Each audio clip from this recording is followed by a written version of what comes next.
Welcome to cube TV. నేను హిమ. ప్రతి ఒక్కరికి కూడా జీవితంలో ఇల్లు కట్టుకోవాలని చాలా మంది అనుకుంటూ ఉంటారు. సో దానికోసం A to Z అన్నీ కూడా చూస్తూ ఉంటాం. మంచి వెంచర్ అండ్ గేటెడ్ కమ్యూనిటీలో అండ్ ఫ్లాట్స్, విల్లాస్ అలా అన్నీ చూస్తాం. అండ్ బెనిఫిట్స్ కూడా చూస్తారు, సరౌండింగ్ హైలైట్స్ ఎలా ఉన్నాయి, వాట్ ఈస్ వాట్ అని. సో వీటన్నిటికీ కూడా సమాధానం చెప్తూ sunshine properties chairman cum managing director Parthasarathi garu మనతో పాటు ఉన్నారు. సో ఆయన అడిగి మరిన్ని విశేషాలు అడిగి తెలుసుకుందాం. నమస్తే సార్. నమస్తే అమ్మా. సార్ ఎలా ఉన్నారు? బాగున్నానమ్మా. సార్ చెప్పండి, రియల్ ఎస్టేట్ అసలు ఇప్పుడు ఎలా నడుస్తుంది అండ్ సేల్స్ ఎలా జరుగుతున్నాయి? క్యూటీవీ ప్రేక్షకులందరికీ కూడా నా నమస్కారాలు. యాక్చువల్గా రియల్ ఎస్టేట్ అన్నది వాస్తవానికైతే కొంత తగ్గుముఖం పట్టిందనేది వాస్తవమే, కానీ మళ్ళీ ఏదైతే పబ్లిక్లో ఈ యొక్క ఇన్వెస్ట్మెంట్స్ అనేది మళ్ళీ స్టార్ట్ అయినాయి. ప్రజెంట్ అయితే కనుక మార్కెట్ మళ్ళీ పుంజుకొని యథాస్థానానికి మళ్ళీ చేరుకునే పరిస్థితి అయితే ఉన్నాం ప్రస్తుతానికి. సో మన ప్రాజెక్ట్లో ఏ బ్యాంక్స్ అప్రూవల్స్ ఇస్తున్నాయి? మా ప్రాజెక్ట్లో ఆల్గా చూసుకుంటే కనుక HDFC బ్యాంక్ అప్రూవల్స్ ఉన్నాయి, ఎస్ బ్యాంక్ అప్రూవల్స్ ఉన్నాయి, IDBI బ్యాంక్ కూడా అప్రూవల్స్ ఉన్నాయి. ఓకే, అంటే ఎంత పర్సెంటేజ్ వస్తుంది? మాది 80 to 90% వరకు కూడా లోన్ కస్టమర్ శాంక్షన్ చేయగలుగుతున్నాం. సో నార్మల్గా ఇప్పుడు అందరికీ హైడ్రా వల్ల చాలా భయాందోళనలో ఉన్నారు. సో హైడ్రా వల్ల రియల్ ఎస్టేట్కి కానీ ఈ ప్రాజెక్ట్కి కానీ ఏమన్నా మనకి ప్రాబ్లం ఏమన్నా ఉందా? దాని గురించి చాలామంది కస్టమర్లో వచ్చే అనుమానం ఇది. సో దాని గురించి ఏం చెప్తారు? ముందుగా హైడ్రా అన్నది వాస్తవానికి మంచి పరిణామమే, కానీ అది ఏమైందంటే ఒక 111 జీవోలో కానీ, అంటే ఏదైతే FTLలో కానీ 111 జీవోలో కానీ అక్రమ కట్టడాల వరకు తొలగించడం వరకు అన్నది ఒక మంచి పరిణామమే. ఎందుకంటే ఏ రోజుకన్నా సరే అన్ని క్లియర్గా ఉన్న టైటిల్ ల్యాండ్లో కనుక మనం హౌసెస్ కన్స్ట్రక్షన్ చేసుకుంటే ఫ్యూచర్లో కూడా ఎవరికి ఏ ప్రాబ్లం ఉండదు. కానీ కొంతమంది దళారీ వ్యవస్థ వల్ల HMDA వెంచర్లు కాకుండా వేరే FTL ల్యాండ్లో మేనేజబుల్ చేసి కొన్ని వెంచర్లు చేసి అవ్వటం వల్ల ఈ యొక్క గవర్నమెంట్ ఈ డెసిషన్ తీసుకుని ఎవరైతే ఇల్లీగల్గా కన్స్ట్రక్షన్ చేస్తారో దాన్ని నేలమట్టం చేస్తున్నారు. అందుకు అది చాలా మంచిదే. కాకపోతే ఈ యొక్క మనం అందరూ కూడా మధ్యతరగతులు కానీ హైదరాబాద్ పీపుల్ కానీ ఒక 5% పీపుల్, కొంతమంది ఇన్నోసెంట్ పీపుల్ కూడా అందులో భయాందోళనకు గురవడం జరిగింది. 5% పీపుల్ నష్టపోయారు. దానివల్ల మిగతా పీపుల్ అందరికీ కూడా భయం కలిగింది. రీసెంట్గా హైడ్రాని కూడా ఒక సుప్రీంకోర్టు అనేది ఆపడం జరిగింది. కాబట్టి పబ్లిక్లో ఇప్పుడు ఒక భయాందోళన పోయి మళ్ళీ మార్కెట్ యథావిధిగా స్టార్ట్ అవుతుంది. ఇంకోటి, నిజంగా ఆ రోజు కనుక అందరూ మంచి అప్రూవల్ లేఅవుట్ తీసుకుని HMD పరిధిలో అప్రూవల్ లేఅవుట్ కానీ DTCP పరిధిలో అప్రూవల్ లేఅవుట్ కనుక ల్యాండ్స్ తీసుకుని అవన్నీ కూడా ఇన్వెస్టిగేషన్ హౌసెస్ కట్టుకుంటే ఈ రోజు హైడ్రా వల్ల ఏ ఇబ్బంది లేకపోతును. కొన్ని ఇల్లీగల్ గా కట్టిన వారికి మొత్తం ప్రాబ్లం వస్తుంది తప్ప లీగల్ గా కన్స్ట్రక్షన్ చేసుకుని లీగల్ గా HMD పరిధిలో మంచి FTL లో కాకుండా మంచి అన్ని నామ్స్ ఫాలో అయినా చేసిన వెంచర్కి ఏమాత్రం ప్రాబ్లం లేదు. దానికి గవర్నమెంట్ కూడా సపోర్ట్ చేస్తుంది. కాబట్టి ఇప్పుడు మన దగ్గర ఉన్న అన్ని వెంచర్లు కూడా HMD ఉన్నాయి, సిటీకి ఆనుకుని ఉన్నాయి. చుట్టుపక్కల ఏ యొక్క కుంటల పరిధిలో కానీ FTLలో కానీ మన ల్యాండ్స్ లేవు. కాబట్టి కస్టమర్స్ అయితే నిరభ్రంగా మన దగ్గర కొనుక్కోవచ్చు. అందుకే బ్యాంక్స్ కూడా అప్రోచ్ బ్రహ్మాండంగా ఇస్తున్నాయి 90% దాకా. కానీ కాబట్టి ఇప్పుడు మళ్ళీ మార్కెట్ స్టార్ట్ అయింది. 100% అందరూ ఇన్వెస్ట్ చేసుకుని ఎలాంటి హైదరాబాద్ పెట్టుకోవాల్సిన అవసరం లేదు. ఇప్పుడైతే హైదరాబాద్ లేదు. HMDA అప్రూవల్ కూడా ఉంది, మన HMD అప్రూవల్ ఉంది. అండ్ ఈ చుట్టుపక్కల మనకి నదులు ప్రవహించే ఏరియా, అంటే నదీ ప్రవాహత ప్రాంతం లేదు కాబట్టి, కుంటలు చెరువులు మన దగ్గర లేవు కాబట్టి, ఆ FTL భయం లేదు కాబట్టి హైడ్రా ఎఫెక్ట్ మన వెంచర్ పరిధి లేదు అట్లా. సో ఇంకొకటి సార్, నార్మల్లీ ఇప్పుడు మనకి పుట్టగొడుగుల్లా వెంచర్స్ అనేవి చాలా వచ్చేసాయి. సో అన్ని వెంచర్స్ వదిలేసి ప్రణవి ప్రైడ్ వెంచర్ ఎంచుకోవాలి అన్న వాళ్ళకి, అంటే ఇది తీసుకుంటే వచ్చే బెనిఫిట్స్ ఏంటి అన్న వాళ్ళకి మీరు ఏం చెప్తారు? ముఖ్యంగా మా వెంచర్లన్నీ కూడా మ్యాక్సిమం ఒక హైవే బేస్ చేసుకుని కానీ, లేదంటే కనుక ఒక అవుటర్ రింగ్ రోడ్, అంటే సిటీకి ఆనుకుని అవుటర్ రింగ్ రోడ్కి కానీ మన దగ్గర వెంచర్ వేయడం జరిగింది. సో ఎప్పుడైతే సిటీకి ఆనుకుని మనం వెంచర్ వేసామో, ఇది హైదరాబాద్ అనేది మహానగరం, రోజు రోజుకి అది ఎస్టాబ్లిష్ అవుతుంది. కొన్ని పక్క స్టేట్ నుండి అవ్వచ్చు, నార్త్ లో అవ్వచ్చు, రెగ్యులర్ గా ఎక్కడో వలసల ప్రభావం పెరిగింది. ప్లస్ హైదరాబాద్ లో నెంబర్ 1 కంపెనీస్ అనేది సాఫ్ట్వేర్ అవ్వచ్చు, వేరే ఇండస్ట్రీ అనేది డెవలప్మెంట్ అవుతుంది కాబట్టి నెంబర్ ఆఫ్ ప్రాజెక్టులు డెవలప్మెంట్ అవుతున్నాయి కాబట్టి ఎంప్లాయ్మెంట్ జనరేట్ అవుతుంది. సో ఏ ఏరియాలో అయితే ఎంప్లాయ్మెంట్ జనరేట్ అవుతుందో ఆ ఏరియా ఖచ్చితంగా మంచి ఫ్యూచర్ ఉంటుంది. అలానే మన వెంచర్స్ అన్ని కూడా సిటీ లోపల, సిటీ పరిధిలోనే ఉన్నాయి కాబట్టి 100% జనం సమూహం రోజు రోజుకి పెరుగుతుంది. కాబట్టి ఖచ్చితంగా మన దగ్గర తీసుకున్న అందరికి కూడా మంచి భవిష్యత్తు అయితే ఉంటుంది. సిటీకి ఆనుకుని మనం డెవలప్మెంట్ చేస్తున్నాం, అవుటర్ రింగ్ రోడ్ ఆనుకుని చేస్తున్నాం.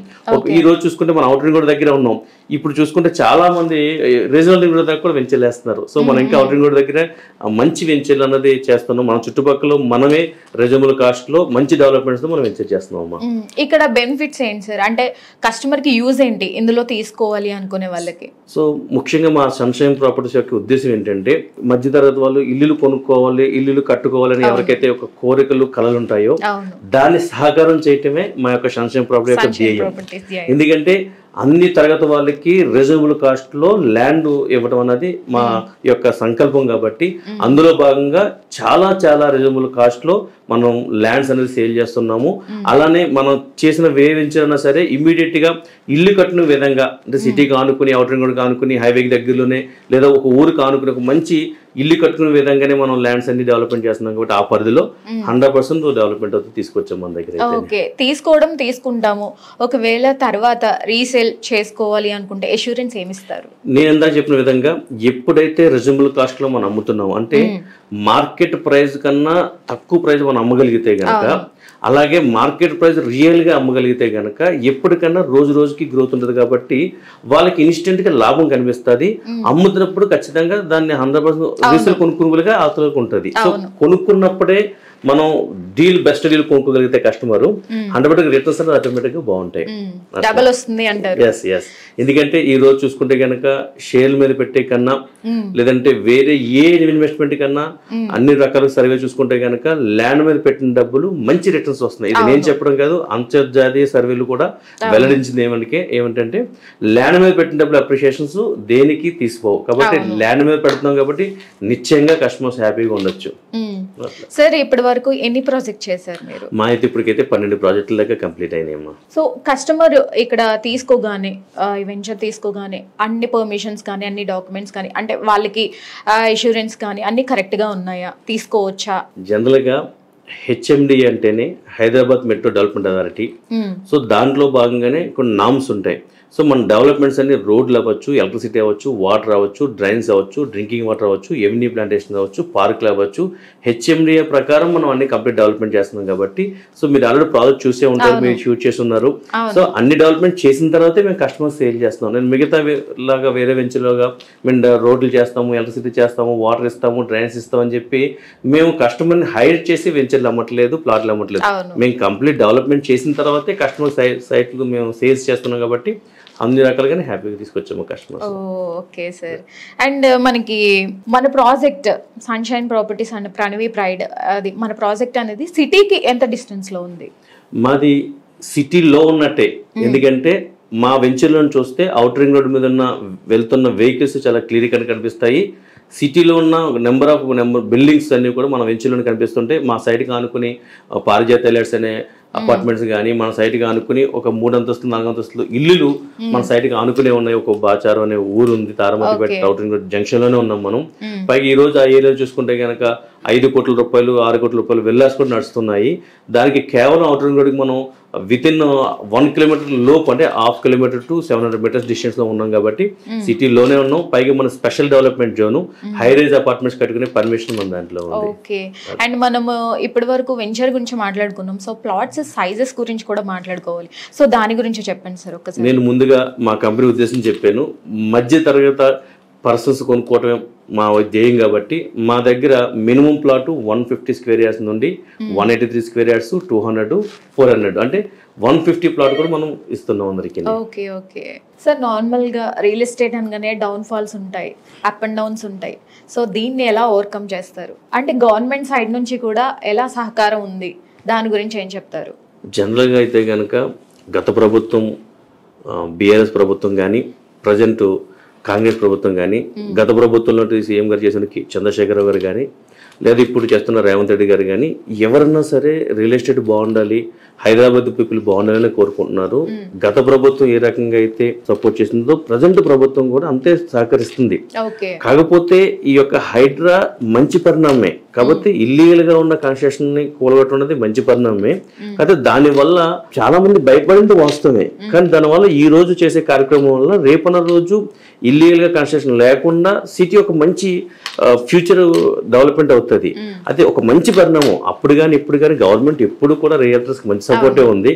ఇప్పుడు కూడా మళ్ళీ గవర్నమెంట్ నుండి సపోర్ట్ స్టార్ట్ అయిన వెంచర్లన్నీ మళ్ళీ మూవ్ అవుతున్నాయి కాబట్టి, లేఅవుట్స్ అన్ని పర్మిషన్ ఇస్తున్నారు కాబట్టి గతంగానే ఇంకా బ్రహ్మాండంగా అయితే మళ్ళీ రియల్ ఎస్టేట్ పుంజుకుంటుందని చెప్పి మా విశ్వాసం. సార్ చాలా మంచిగా వివరించారు సన్షైన్ ప్రాపర్టీస్ గురించి కానీ, వెంచర్స్ కానీ. అంటే లైక్ లో బడ్జెట్ అంటే మధ్యతరగతి వాళ్ళు కూడా, అంటే మధ్యతరగతి నుంచి హై రేంజ్ వరకు కూడా తీసుకోవాలనుకునే వాళ్ళకి వాళ్ళ డౌట్స్ని క్లియర్ చేసేలాగా చాలా మంచిగా చెప్పారు. Thank you so much sir. Me valuable టైంని మా క్యూబ్ టీవీ టీమ్కి ఇచ్చినందుకు చాలా thank you so much. Thank you so much అమ్మా. సో మరొక చక్కటి అంశంతో మళ్ళీ కలుద్దాం. Signing off, this is Hima.